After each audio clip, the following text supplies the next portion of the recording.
Who's ready to party? Well, if you are, then you came to the wrong place, because we're just gonna make a bunch of homemade vanilla extract. So this is one of the simplest things to make at home. This is gonna be so much more rewarding and cheaper than anything you can buy from the store. And we don't need much to make it. We need an 80 proof or higher liquor. Typically vodka is used for this, but sometimes it's made with whiskey and even tequila.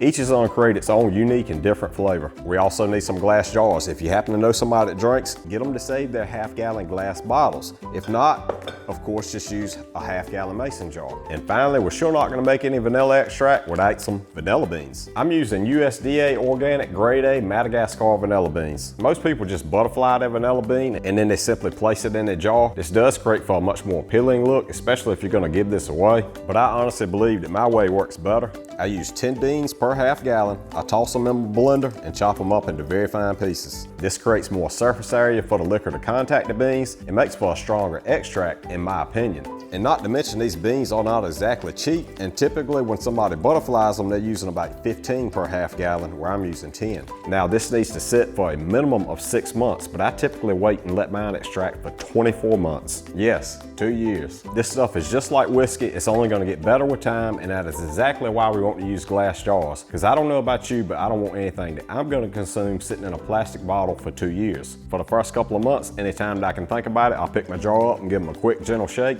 That's just gonna stir them beans around a bit and keep everything extracting well. After that, I really don't touch them anymore until I'm ready to use it. These 2 bottles of whiskey, and this is the first time I've ever used whiskey, so I have no clue how I'm gonna like it. Ask me in a couple of years. Be sure to store these somewhere cool and dark, just like you would any canned good. Here's a bottle that I started way back in October of 2022. Both of these are vodka, but you can really see the color difference of the new on the left and the old on the right. I keep glass bottles of Worcestershire sauce. Anytime I need any extract, I just fill this small bottle up. I do like to strain mine just to keep any of the vanilla beans out. And this bottle just gives you a little more control when you're pouring. If you're used to using that cheap vanilla imitation, you'll be absolutely blown away by the flavor that you're gonna get by making this at home. Before I started making my own, I was using Watkins vanilla extract, and it was great extract. However, it cost me over $1 per ounce. At today's prices, this cost me 35 cents per ounce to make, but also 2 years worth of patience. So head on down to your local liquor store and buy you some spirits, get some good quality vanilla beans, and start your very own vanilla extracts today.